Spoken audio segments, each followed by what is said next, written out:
We present a series of 6 programmes featuring ladies whose business it is to make us laugh. It's disgusting. What is it? It's a nude. It's not nice. It's got no clothes on. Is that supposed to be me? It doesn't look anything like me. Well, it's got to go up in a public place. We've got to be careful. Good evening, H. Well, after all these years, eh? I'm terribly sorry. I'm afraid I don't remember you. Of course you do. How could you forget your old games, mistress? Well. Sue, let go of Neville. Well, because flowers don't hold hands, they just touch fingertips. Don't breathe a word of this to a living soul. Indeed, I won't, sir. Not to a... No. Ah, there you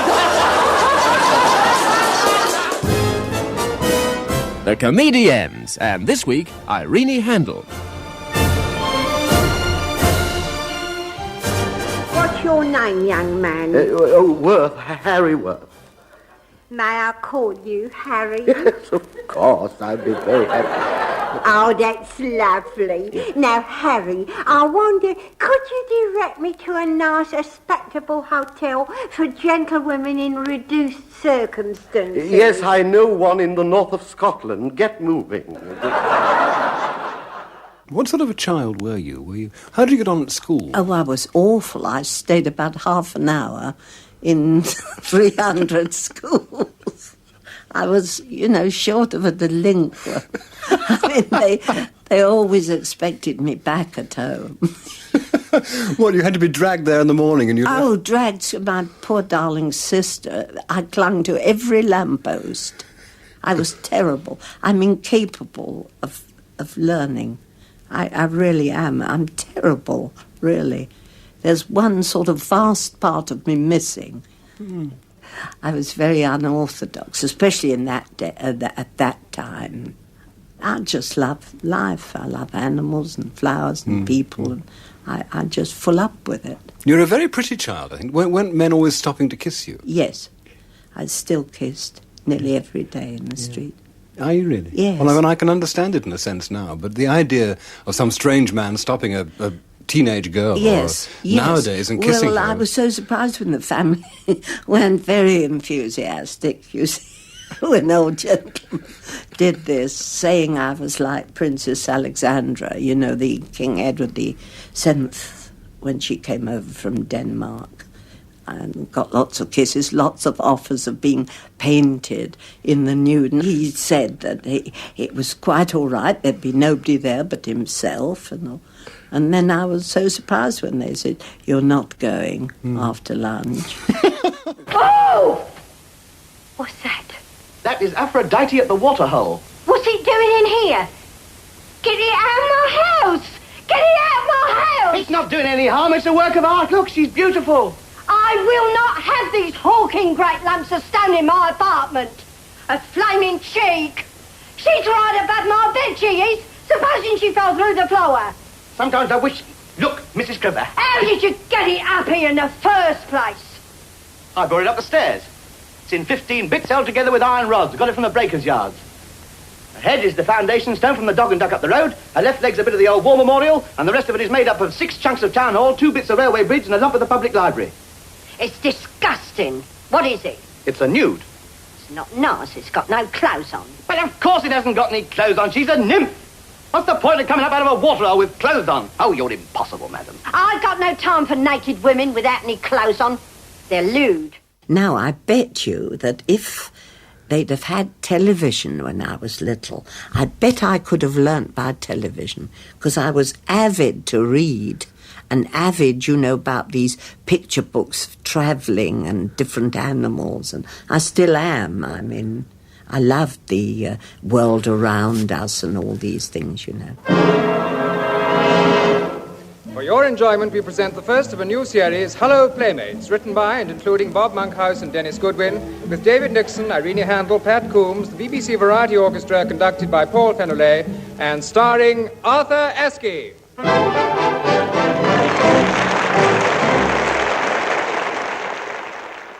Excuse me, are you the char here? I'm the studio cleaner, if that's what you mean. Mrs. Purvis. Mr. Purvis passed away 8 years ago. Can I be of any help? Well, I should think it's a bit too late now, wouldn't you? You see, It's like this, madam. By the way, my name is David Nixon. You may have heard of me. Oh. And this gentleman is Arthur Askey. Oh, no! Arthur Askey, the comical turn. Oh, you're quite one of our favourites, you know. I heard your very first bandwagon programme in 1938. Yes? Yes. Are they any better now? This character, Miss Handl, with the wonderful and endearing Cockney expressions she uses, now, was she based on anyone in particular? No. Many of these expressions are made up by me. I thought so. Which tally with the period of this old duck, you see, who is really my period. Like, you rotten egg and that sort of thing. Yes. They're absolutely You know, splendid. you see, you make them up and they sort of tally with that particular period. And as for the old girl, I mean, she's a sort of essence of all these old girls you do meet, and I think also probably she's an extension of me. That'll open your eyes for you. Is he still on about Russia? I'll tell you straight. That's all we ever get to hear in this house. Have another cup of tea, Mr. Windrush. No, I won't. Thank you No? very much. No. Perhaps you care to imbibe. Mother, where's that Australian burgundy we had? Where is it? No, really. Are you sure? Absolutely certain. Oh, Cynthia, this is Mr. Windrush. You know, the gentleman that's going to take the room. Yeah, we have that already. Oh, evening.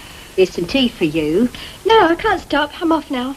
Well, where are you going this evening, for goodness sake, then? Movies. Oh, well, I've got my car outside. Perhaps I could give you a lift. Oh, well, that would be kind, wouldn't it, Cynthia? Yes. Yeah, you don't want to go yet, Stanley, do you? Well, I don't, but I really ought to be getting along now, Mr. Kite. Oh. Bye, Mum. Bye-bye, dear. Don't be late. Dad. Oh, goodbye. Thank you very much. No, don't worry, Mrs. Kite. We'll see ourselves out. What a lovely young fella, eh? Isn't he well-mannered? And potentially very intelligent. Oh, yes, I don't know anything about that. You know, Mother, it's a pity Cynthia don't read a bit. That girl's not properly developed. Not properly developed? Whatever on earth are you talking about? Intellectually, I mean. Oh, well, she's young. She wants a bit of fun. Yes, and she makes sure she gets it. And then you found another public with those wonderful records you made with Peter Sellers. Yes, well, I only made the one record. I know you did, but you made two or one three spot bands. I wrote, and the other one we did sort of off the cuff. They were fun, weren't they? Oh, to make? well, everything's fun to be with him. Mm. He's quite my favourite. Quite my favourite to be with, because he becomes this character, and you sort of are in your character, and so you really have wonderful. Well, I know wonderful in the past he's very much inclined to be a giggler because he's such a funny man, and he's easy. Oh, yes. Well, I'm afraid I'm the most ghastly giggler. Did the out. record break down at all in the making of it? Well, we sort of came up for giggles, you know, and we took really a long time. We took a whole day on those two spots, you see. The one I wrote was written for television, really, and it would have been about 15 minutes television. But, of course, it was done in its entirety and then cut. But you wrote it yourself? I wrote it myself. Peter's part too? Oh, yes.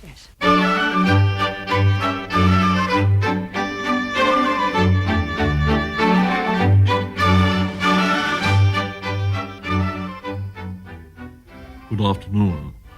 Today we have with us in the studio Newton Tweedsdale, art critic of The Onlooker, J. Wallace Larwood, book critic of The New Politician, and Faith Bradshaw, film critic of The Sunday Sun. This week we have all been to see the exhibition of paintings by Auguste Streptoponikas Bonsard at the Royal Tate. Newton Tweedsdale. Yes, well, of course, Bonsard is always exciting, isn't he? Isn't he? Yes. And I'm bound to say that I enjoyed the exhibition immensely. Nonetheless, one thing did strike me rather forcibly, and that is the fact that, well, to me at any rate, his later work seems to suffer from a lack of cosmic awareness that is entirely utterly at variation with the obvious sensibility of his more useful canvases. That's all I have to say. Faith Bradshaw. Well, you see, I should have said that sensing the resurgence of the traditional stress was exactly what Bonstad has done and is doing. I should have also said that he habitually used angular fragmentation of pigment in order to consummate his all-pervading theme of hermetic anarchy. J. Wallace It's as simple as Larwood, that. how did the exhibition strike you? Well, I know so little about art, I'm afraid I'm rather out of my depth here. I can only say that I was strangely impressed by what I saw. Yes. So now the book that we have all been reading is the new novel The Seeds of Distress by Luigi Salame, published by Bodley Hamilton at 15 shillings.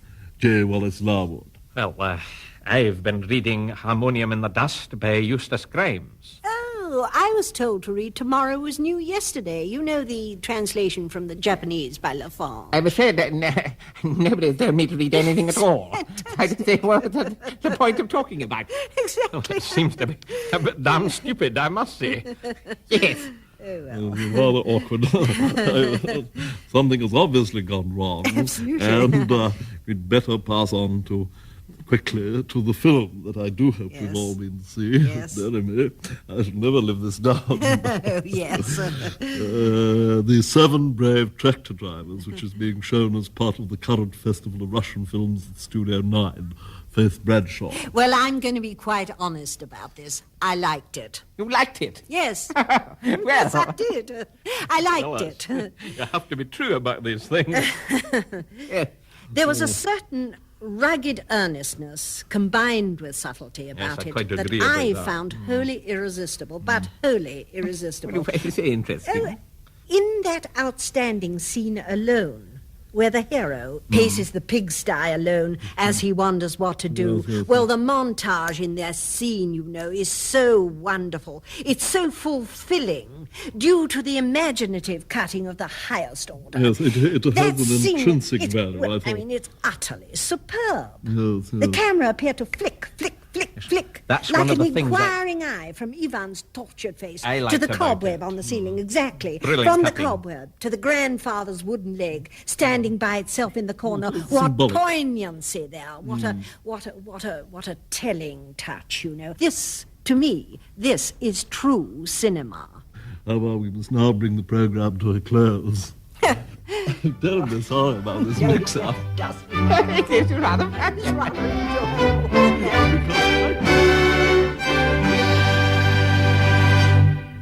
We were like one person. It's very hard to say what to make of him, though we were totally different. I mean, we couldn't have been more different in our social outlook.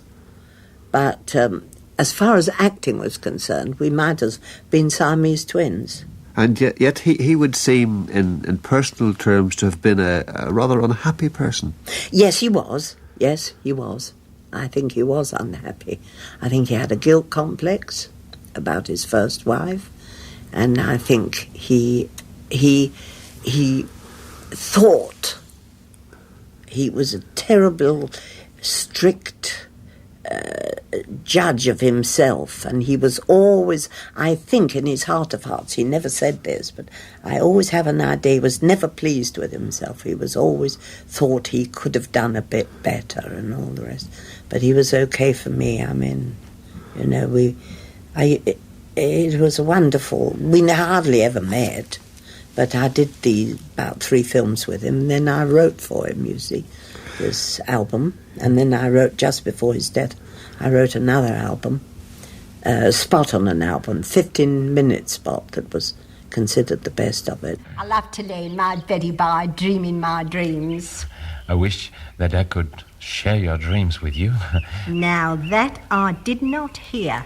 That I have decided completely to ignore. You're not nice to know, you know. I'm so sorry. I'm so full of enthusiasm to have your friendship, to receive great pleasure from knowing you, that I said a stupid thing like that. Forgive me. I'm so very sorry. Oh, well, you're forgiven. I was just going to ask you back to Dindins with me.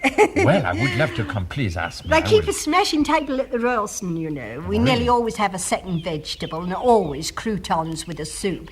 And if you ever feel like having half a bottle of Beaujolais, they practically fall over themselves backwards bringing it in for you. I always say, as long as there's enough to see me out, what happens afterwards, it's San Ferrian. Oh, you speak French. Un petit peu. Oh, but you have got a very fine accent, you know. Oh, you and your blue eyes. No, I mean it. Listen, say this with me. Say this with me. We'll speak French together. Are you ready? Yes. Voulez-vous coucher avec moi ce soir? Oh, you rotten egg. I'll set Bill Oakeshott onto you. Oh, you know what it means. You know what it means. You're a woman of the world. Oh, come on, let's go over to my hotel and have a talk. I'd like to come and stand closer to you. What are you doing? Oh, nothing. Listen, I don't even know your name, you know? Well, I'll tell you a very private name that Tufnell kept for me. Please. He used to call me Squidgy. Oh, no. Oh, Squidgy. Don't you think that's sweet? It's beautiful for you. It fits you so perfectly. You came to acting rather late, didn't you? Oh, very late, yes. Yes, I don't... Was it what? No, it was about in your 30s anyway, late 30s. Was it a sudden decision that you suddenly woke up one morning and said, I'm going to be an actress? Yes, well, yes, it was at night, really. I think I'd had too many pickled onions or something. And I suddenly decided I was rather wasting my time because I'd sort of lived the first part of my life as girls lived in those days, travelling and socially and domestically and all that. And then I thought, well, what's in it for me? Must be something else. And I knew I could act because my mother could act. She was dead, you see, and then I told my father after that period where I wouldn't leave him or anything. And he said, go ahead, I want you to. He said, you must go to a short course drama school to get rid of your absolutely annihilating nerves, which are destructive still, you know. Correct. Yes. And I did this, and I was very lucky because the first play, it was a school attached to a theatre, and all the sort of better students got walk-on parts, and I had an ad-lib, and from that I got into the West End, and it was a huge success, and I never sort of had to go around rep. We're not a theatrical family. I was the first that ever went into it, and through not knowing what you did and what you didn't do, I often got the worst of, where I should have forged ahead. And then, of course, war broke it temporarily, and then I went into films, which I hadn't been allowed to do while I didn't know you could insist on being in films. I didn't know anything, in short. Just let me take you back to the beginning of the drama. I'm intrigued, you see, because obviously you must have been a lot older than the other students who were going to yes, I was what's known as mature, but they didn't know that because I looked in those days, it all happened suddenly, this sort of haggish appearance. I looked about 20 years younger. Really? In fact, so much so that when I wanted to go to the casinos in France, they sent me back for my passport. Did they? Yes. So did you have to audition to get into the school? Yes. I auditioned one piece of my own choosing, which was a funny piece, and one piece of their choosing, which was Queen Catherine's plea to Henry VIII not to divorce her. Well, when I did that, they rolled about, so I thought, well, I'd better be a comic. I mean, it's no good. Really, you actually made them laugh on the audition? Well, yes, they were rolling about. I couldn't get up off my knees to begin. Hello. Good afternoon. Happy New Year. I shouldn't think so for a moment. Well, you never know what's waiting for us round the corner. Exactly what I feel. Oh, can you smoke in here? You can do anything. It's a question of whether you may. You've been waiting long, dear? Much, much too long. Nearly 20 minutes. Oh, Oh, boy, it's not long, is it? I mean, not for a hospital. I expect the doctors is doing their stuff. Oh, that's what they're doing, is it? Well, it's the time for it, isn't it? About 5 o'clock. 10 past, actually. Yeah, well, them doctors take their time. Still, it's all to the good, isn't it? 'Cause then you know you've had a proper going over, don't you? If they don't rush themselves. Ain't his daffs lovely? Very. They must have been charming when they were fresh. I bought 'em from the flower shop downstairs. They don't half know how to charge. They're bound to, aren't they? Since they're in business. I beg your pardon? Know how to charge. Oh, yes. I could have had them half the price round my place. Only I never finished work till nearly 1. They all close 1 o'clock sharp Wednesdays. Wednesdays is early closing where I live. Some districts it's Thursdays. Still, it's very nice. Do you mind being typed as a sort of Mrs. Puffin character? No, I don't mind being typed as a Mrs. Puffin character. I am quite content to do one character for the stage, provided I can play about with films and television and radio, which I don't do much of, but films and television, I try to do different characters, you know, as much as I can. And then one day it'll dawn on some theatre management that that might be good also to have a fresh deal, and then I'll get a part on the stage. But I don't worry much, you know. It doesn't help, does it, if you do worry? I only make myself ill, and so if I tag along and then I have private little sort of nefarious businesses on my own, I'm fairly happy. Mrs. Hudson! Mrs. Hudson! Yes, what is it? What have I done now? There is something missing from my desk. Missing? Something very crucial. What? Dust! You have been tidying up against my explicit orders. Oh, look, I made sure I hadn't disturbed anything. Dust, Mrs. Hudson, is an essential part of my filing system. By the thickness of it, I can date any document immediately. Well, some of the dust was this thick. That would be March 1883. She had a lot of trouble with Billy because she is a writer herself, or was. She wrote a book called The Sioux, and she couldn't learn his dialogue because she said an old Cockney landlady wouldn't talk like that. I mean, she'd say something else. And he said, Miss Handl, I understand you're a writer, and I do appreciate that, but we have spent 7 years writing this script. And it is by Billy Wilder and I.L. Diamond, and that's the text we want you to speak. So I didn't write all this down for actors to make it all up for themselves and improvise around it. And so she hated Billy Wilder. She loathed working with him because he wanted it just so, meticulously so. How can you stand this? Why don't you let me air the room out? Please, Mrs. Hudson, he's working on a definitive study of tobacco ash. Oh, I'm sure there's a crying need for that. In our endeavours, it is sometimes vital to distinguish between, say, the ashes of a Macedonian cigarette and a Jamaican cigar. So far, he has classified 140 different kinds of ashes. All of which will wind up on my rug. That will be enough, Mrs. Hudson. All right, if you gentlemen want to stay and suffocate. To be a good film star, you had to throw away all the stage stuff. You wanted no attack. You wanted no set speeches. And you see, my first part wasn't even written. I just said something that I wanted to, you see. Therefore, I had none of this sort of me, sort of, you know, elocution. I was the reverse of the old actor, the reverse. And therefore, I think it was quite, perhaps kismet, quite a good thing that I was waiting so long, because if I'd have gone in earlier, you see, they'd have chucked me out like they did out of school, because I didn't fit in. We present Irene Handl as Mum and Cass Allen as Joan in Your Move.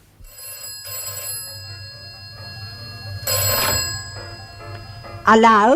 Morning, Ma. It's me. How are things? Well, Blodwin come too Monday, about dinner time. She'd been out 48 hours, Sister said. Arthur goes to see her every night after work, but she don't recognise him. Keeps calling him Valerie. Gee, that's tough. How are you making out? Oh, not too bad considering. Considering what? Well, I thought you'd have been in to see me. Oh, come on. I've only been away a week. You still remember what I look like, don't you? Well, I should have thought you'd want to see me. Actually, I was coming over tonight. Shall I come over to you, darling? No, I'll come to Home Sweet Home around 8, okay? See you. Miserable bitch. I've played lots of parts, but they were mostly the same part, because after my first sort of astonishing success with a really a part where I didn't have anything to say, so there's no reason to think that I should be cast as a Cockney, because people didn't really hear what I said, but I was firmly cast as a Cockney and sort of a char and all that, and therefore, though I've done lots and lots of those parts, many of them resembled each other, though it's like tabby cats. All the stripes are different, aren't they? You try and make them different anyway. And I've enjoyed them enormously.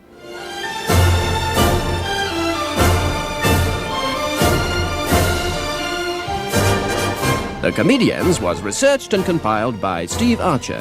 The programme assistant was Janet Staplehurst, and it was produced by Barry Littlechild. Next week, Hattie Jakes.